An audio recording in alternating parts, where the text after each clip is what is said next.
Nama saya Muhammad Dinesh bin Umar Iskandar.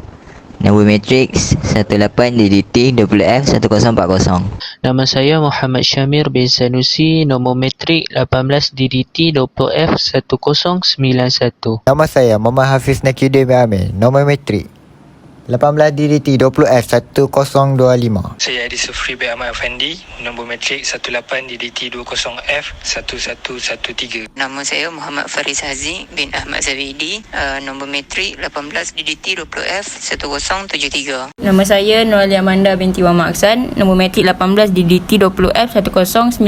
Nama saya Norakila binti Azmi, nombor matrik saya 18 DDT 20F 1016. Nama saya Anisha Zuraina binti Abdul Aziz, nombor matrik 18 DDT 20F 1004. Ya, kita akan tengok objektif khusus kita. Yang pertama, pelajar mengetahui dan menghayati kepentingan etika dalam kehidupan seharian di mana saja kita berada.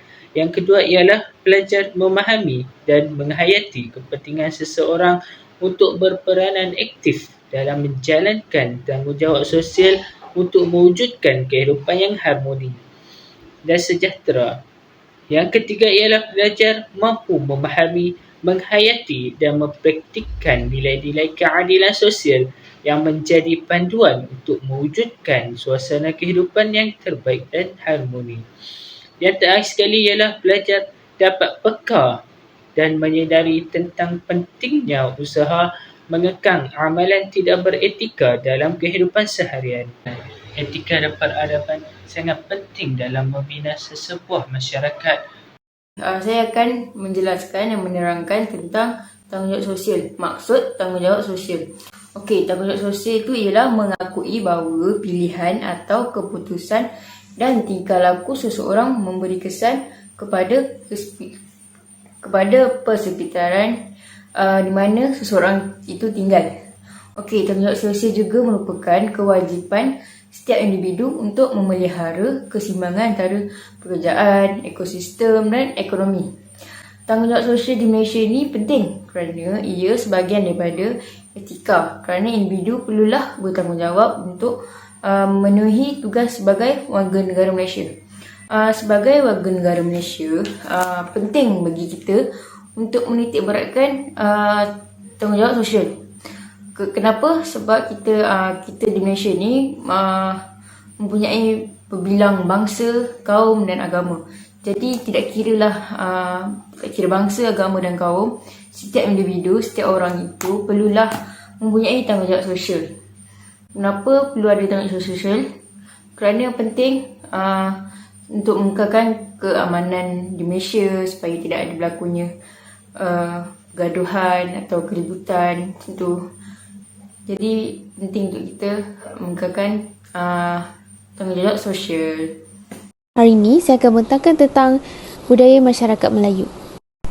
Budaya yang diamalkan oleh masyarakat Melayu adalah amalan hidup yang meliputi sasiah, akal, budi, semangat dan nilai. Amalan ini juga telah meresap masuk ke dalam kehidupan masyarakat Melayu dan telah menjadi tata cara kehidupan seharian. Dari situ, budaya ini telah menjadi identiti bangsa Melayu tersendiri. Perkataan budaya berasal daripada perkataan Sanskrit dan Melayu iaitu budi dan daya. Masyarakat adalah suatu kelompok yang hidup dan bekerjasama sehingga mereka dapat mengorientasikan dirinya dan berfikir mengenai dirinya sebagai kesatuan sosial yang mempunyai batas-batas tertentu. Sebagai makhluk sosial, manusia tidak dapat hidup bersendirian kerana hidup bermasyarakat merupakan fitrah semula jadi manusia. Oleh itu, manusia yang lain perlu berinteraksi dengan masyarakat-masyarakat lain yang berada di sekelilingnya.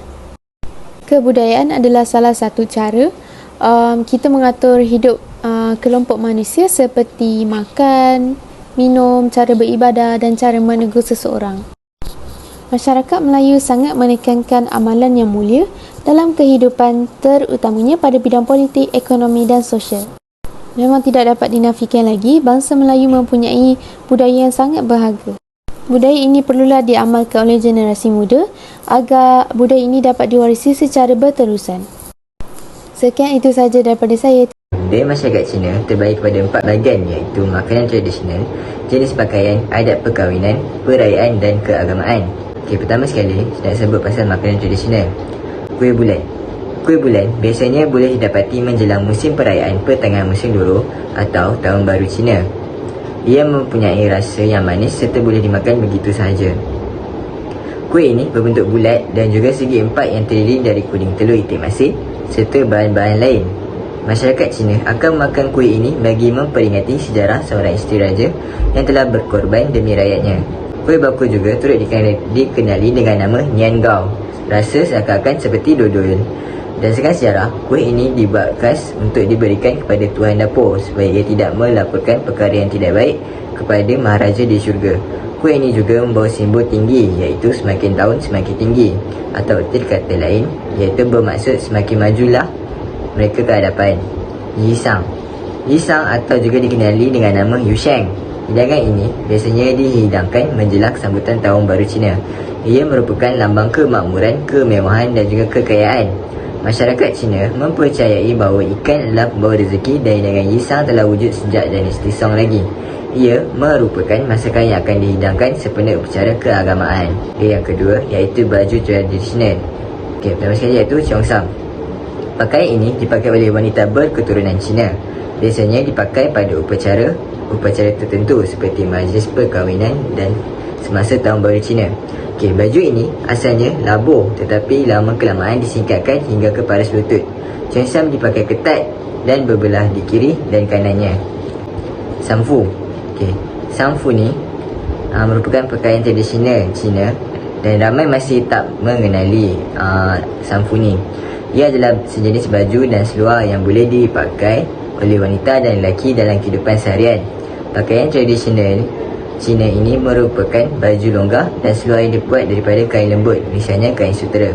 Pakaian tradisional Cina yang diperkenalkan sejak dinasti Qing ini amat digemari oleh wanita separuh umur dan lelaki yang berumur atau yang sudah berkahwin. Umumnya, ada yang pakai ketika ke Lombong, ladang, keluar bekerja ataupun di rumah. Yang ketiga iaitu perayaan. Yang pertama sekali iaitu Cap Gomeh.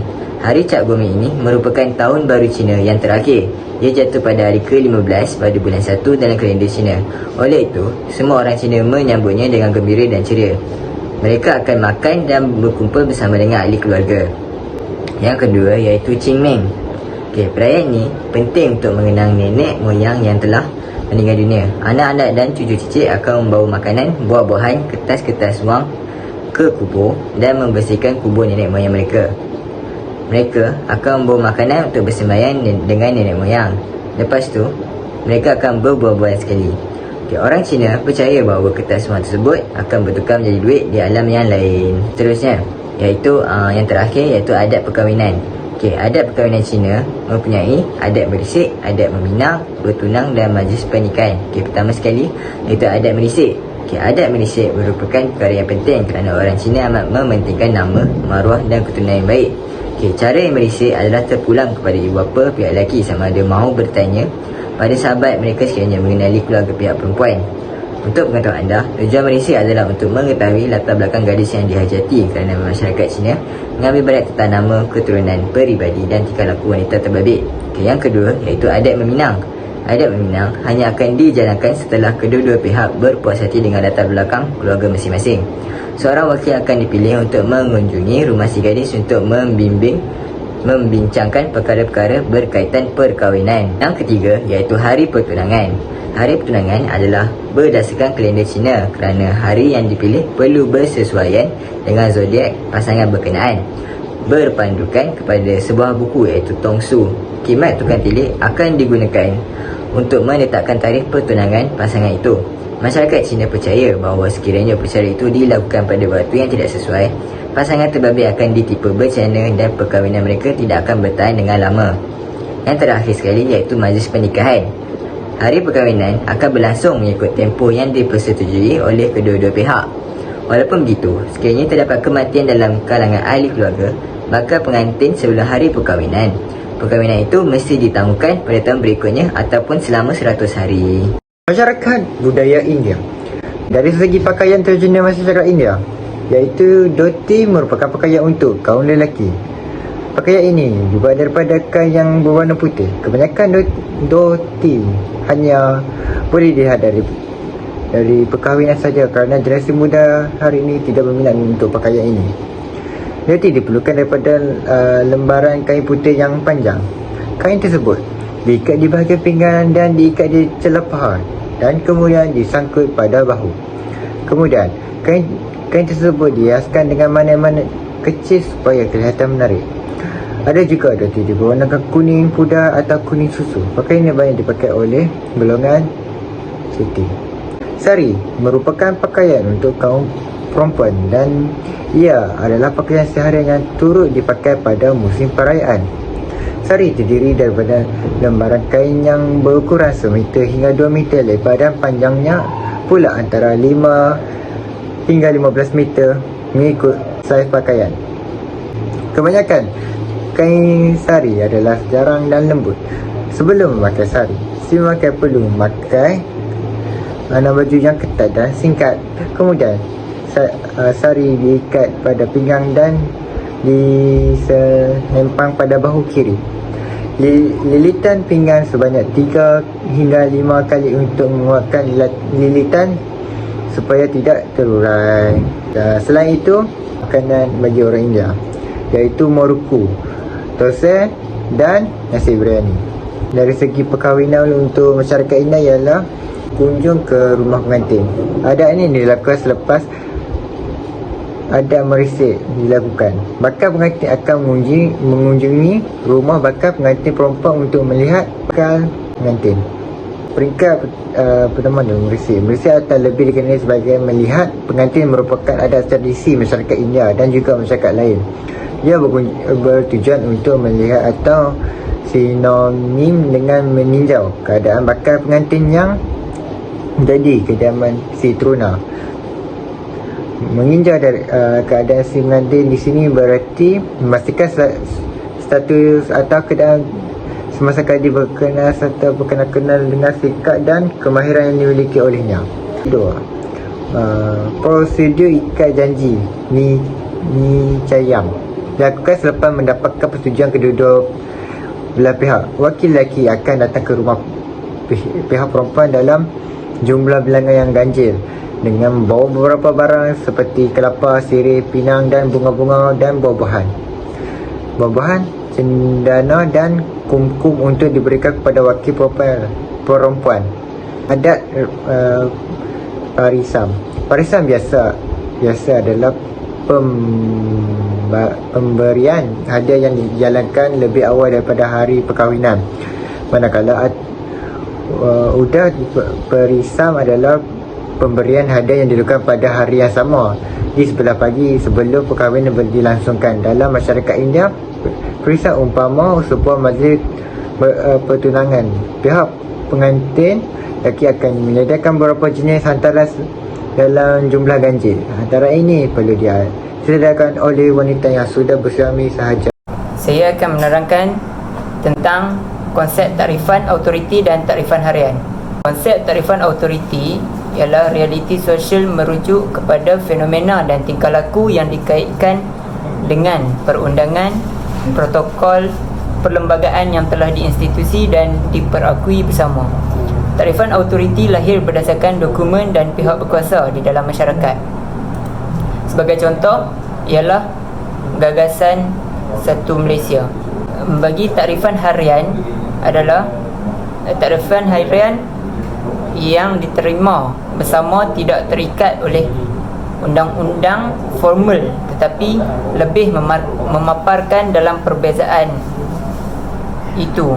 Mereka didorong dan memiliki norma yang dikongsi sama. Seterusnya ialah peranan etika.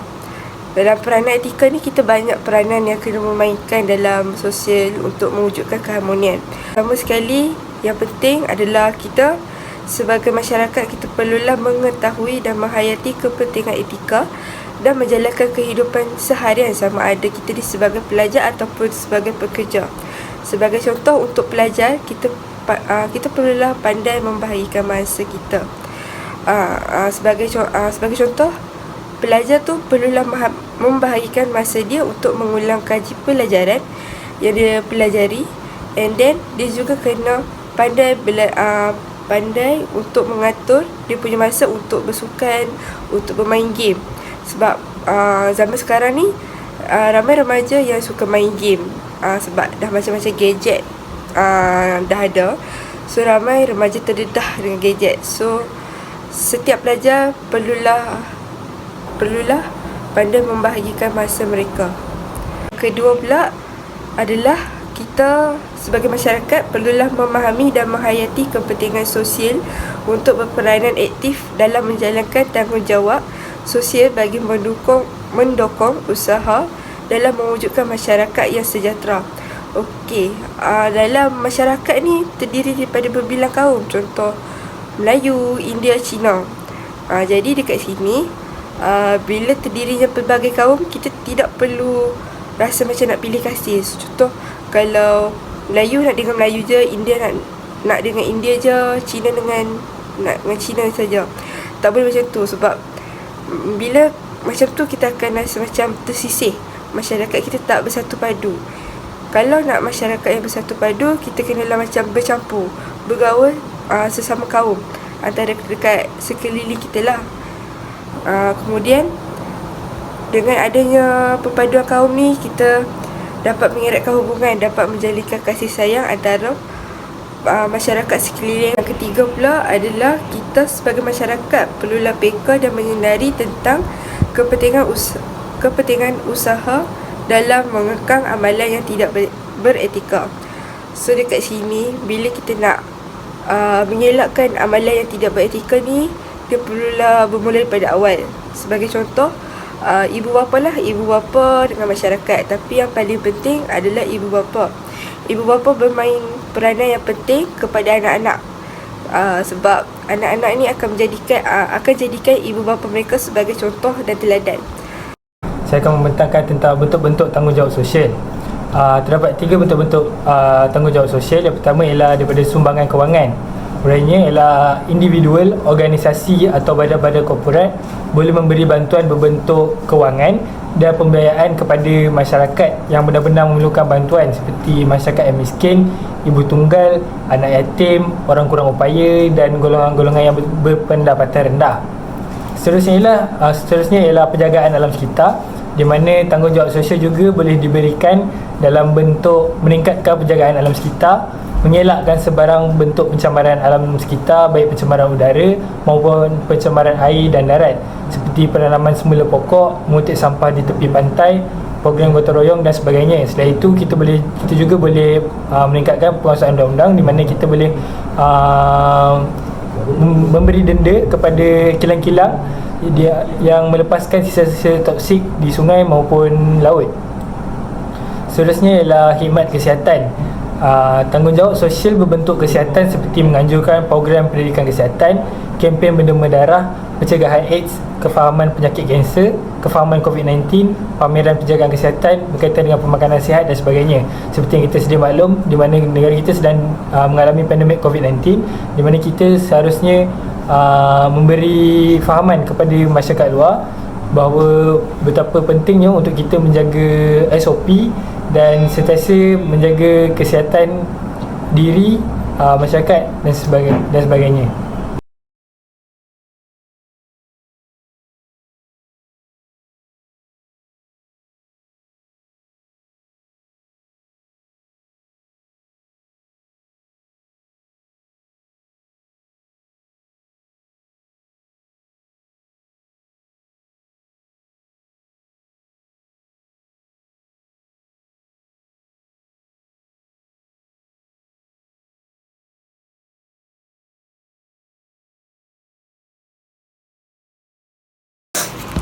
Dengan itu, bagi mengekalkan perpaduan kaum ni, bila kita nak duduk dengan mereka, golongan masyarakat yang berbilang kaum ni, kita tidak bolehlah menguris hati mereka dengan mengeluarkan kata-kata yang boleh bagi mereka terasa dengan kita. Selain itu, kita perlu juga menghormati mereka punya kepercayaan agama. Kita juga tak bolehlah nak cakap macam tiada adab tentang agama mereka, macam menghina agama mereka. Kalau macam menghina agama mereka akan menyebabkan perselisihan faham antara kaum. Yang ketiga pula adalah kita sebagai masyarakat perlulah peka dan menyedari tentang kepentingan usaha dalam mengekang amalan yang tidak beretika. So dekat sini, bila kita nak mengelakkan amalan yang tidak beretika ni, dia perlulah bermula daripada awal. Sebagai contoh, ibu bapa lah, ibu bapa dengan masyarakat. Tapi yang paling penting adalah ibu bapa. Ibu bapa bermain peranan yang penting kepada anak-anak. Sebab anak-anak ni akan jadikan ibu bapa mereka sebagai contoh dan teladan. Jadi dekat sini, ibu bapa perlulah mendidik anak-anak mereka daripada awal lagi untuk menghormati sesama kaum, sesama masyarakat dekat sekeliling mereka. Jadi tak adalah anak-anak mereka tu dah dididik daripada awal, tak adalah macam tak nak bergaul dengan masyarakat di sekeliling. Bila dah dididik daripada awal, mereka akan bergaul sesama mereka. Bila ibu bapa ni memainkan peranan, jadi peranan ni akan menjadi penting dalam kelompok masyarakat, dalam kehidupan sosial seluruh masyarakat, untuk menjadikan kelompok tersebut aman, damai, tiada pergaduhan yang akan berlaku. Saya akan membentangkan tentang bentuk-bentuk tanggungjawab sosial. Terdapat 3 bentuk-bentuk tanggungjawab sosial. Yang pertama ialah daripada sumbangan kewangan. Urainya ialah individual, organisasi atau badan-badan korporat boleh memberi bantuan berbentuk kewangan dan pembiayaan kepada masyarakat yang benar-benar memerlukan bantuan, seperti masyarakat yang miskin, ibu tunggal, anak yatim, orang kurang upaya dan golongan-golongan yang berpendapatan rendah.